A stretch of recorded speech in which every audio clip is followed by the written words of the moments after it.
Hello, welcome back to Mission Success. तो root word से related part 3 हम लेकर आ चुके हैं, जो कि आपके कॉम्पिटिटिव एग्जाम के पॉइंट ऑफ व्यू से बहुत इंपॉर्टेंट है। सारे इंपॉर्टेंट रूट वर्ड आपको कराए जा रहे हैं। तो एज यूजुअल मैंने आपको पहले भी बताया है कि रूट वर्ड जो होता है, हमारा जो वोकेबलरी पार्ट होता है, उसको स्ट्रॉन्ग करने में बहुत हेल्प करता है। अगर किसी वर्ड का मीनिंग नहीं पता है और उसके रूट वर्ड का मीनिंग पता है तो ईजिली हम आंसर तक पहुंच सकते हैं। इसकी पॉसिबिलिटीज़ बहुत ज़्यादा हैं। तो चलिए स्टार्ट करते हैं। स्टार्ट करने से पहले अगर अभी तक आपने चैनल को सब्सक्राइब नहीं किया है तो प्लीज़ चैनल को अभी सब्सक्राइब कर लीजिए। तो चलिए स्टार्ट करें। आज का हमारा फर्स्ट रूट वर्ड है लॉगी। ठीक है, इसको लॉगी भी पढ़ सकते हैं, लॉजी भी पढ़ सकते हैं। अमेरिकन इंग्लिश में इसको लॉगी कहा जाता है और जो ब्रिटिश इंग्लिश होती है उसमें ब्रिटिश इंग्लिश में इसको लॉजी प्रोनाउंसिएट करते हैं। ठीक है, तो दोनों तरह से इसको प्रोनाउंसिएट किया जाता है। तो इसका मीनिंग क्या है लॉजी का?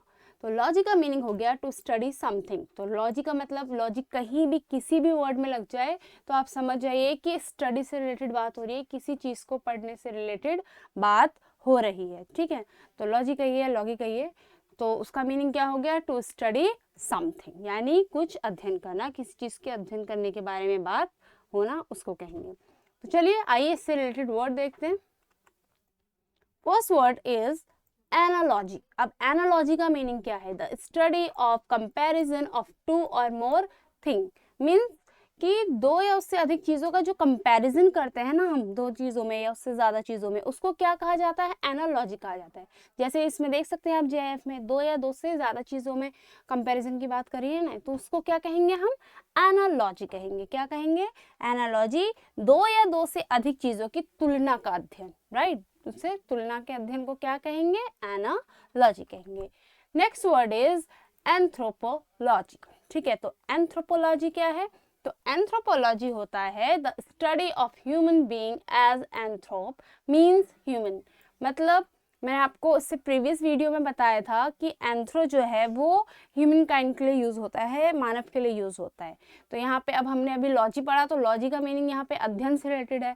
तो क्या हो जाएगा इसका simple meaning? The study of human being as anthrop, मतलब इंसानों की स्टडी करने को तो एंथ्रोप कह दिया गया है, मतलब क्या हो गया इसके? ह्यूमन। तो लॉजी हमको पता ही है, तो यहाँ पे सीधा सा इसका क्या मतलब हो गया कि मानव जाति का अध्ययन करना, उसको क्या कहेंगे? Anthropology. The study of human being as anthrop means human. चलिए नेक्स्ट वर्ड देखते हैं।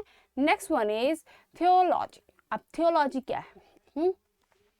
तो थियोलॉजी मीन्स हो गया आपका, थियो मीन्स होता है गॉड या रिलीजन से रिलेटेड। तो थियो क्या हो गया? गॉड या रिलीजन से रिलेटेड। सो थियोलॉजी क्या हो गया कि गॉड की या फिर किसी रिलीजन की स्टडी करने को हम क्या कहेंगे? थियोलॉजी। क्या कहेंगे? थियोलॉजी। तो थियो मीन्स गॉड या रिलीजन, मैंने पहले ही बताया था आपको, और लॉजी हमारा अध्ययन हो गया। तो लॉजी से आप देख रहे हैं ना कितने सारे वर्ड्स आ रहे हैं। तो क्या बन गया कि गॉड या किसी धर्म का या भगवान के अध्ययन को क्या कहेंगे हम? थियोलॉजी कहेंगे। चलिए नेक्स्ट देखते हैं। Next word is morphology. अब मॉर्फोलॉजी क्या है? मॉर्फोलॉजी होता है the study of structure is morphology. Morph means structure. Okay, so morphology हो गया आपका, स्ट्रक्चर हो गया कि संरचना। तो संरचनाओं का या आकृति का जो विज्ञान होता है, उसके रूप जो होता है, उसके अध्ययन क्या कहेंगे? मॉर्फोलॉजी। क्या कहेंगे? Morphology. The study of structure is morphology. और मॉर्फ का मतलब यहाँ पे क्या हो गया? स्ट्रक्चर, यानी कि संरचनाएं। तो संरचनाओं के अध्ययन को क्या कह देंगे हम? उस आकृति विज्ञान को कहा जाएगा मॉर्फोलॉजी कहा जाएगा। नेक्स्ट रूट वर्ड है हमारा थी। क्या रूट वर्ड है हमारा? थी। तो थी क्या होता है? गॉड या रिलीजन से रिलेटेड, जैसे अभी बताया मैंने आपको। तो थी का मतलब हो गया गॉड या रिलीजन से रिलेटेड। आइए इससे रिलेटेड वर्ड्स देखते हैं। ठीक है, तो फर्स्ट वर्ड हमारा क्या है? थीस्ट। अब थीस्ट क्या होता है?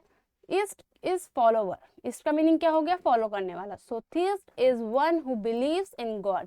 तो जो गॉड में बिलीव करता है, जो श्रद्धा होती है जिसकी गॉड में, उसको क्या कहा जाएगा? थीस्ट कहा जाएगा। ठीक है, हमने थे मतलब वही पढ़ा ना कि ईश्वर या भगवान से रिलेटेड होता है थी वर्ड। अब यहाँ ईस्ट जो हो गया, ये ईस्ट, इसका मतलब फॉलोवर से हो गया, यानी कि जो गॉड को फॉलो करे। ठीक है, भगवान में जिसकी बिलीव हो, गॉड में बिलीव हो, तो उसको थीस्ट कहा जाएगा। जैसे देखो ये गॉड में बिलीव करे ना, तो क्या हो गया हिंदी में? आस्था, यानी कि आस्तिक।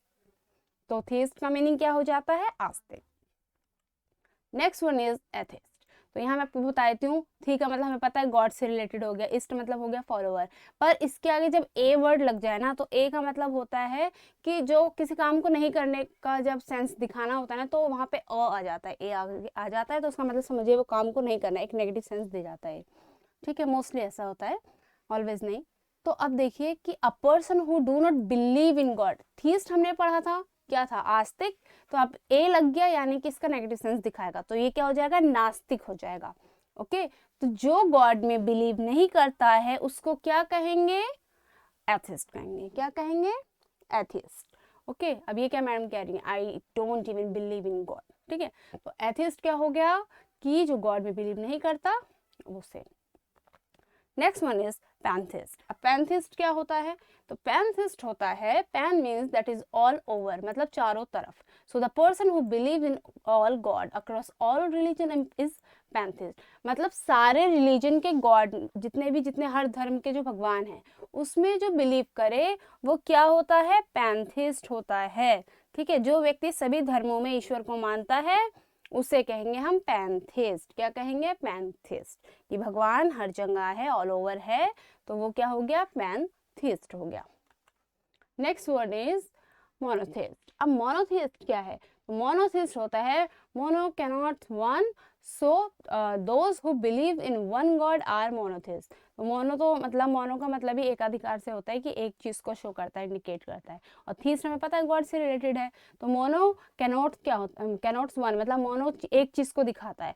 सो those who believe in one God are monotheist, मतलब एक भगवान में बिलीव करने वाले को क्या कहेंगे हम, मोनोथिस्ट। क्या कहेंगे, मोनोथिस्ट, जो सिर्फ एक भगवान में बिलीव करे।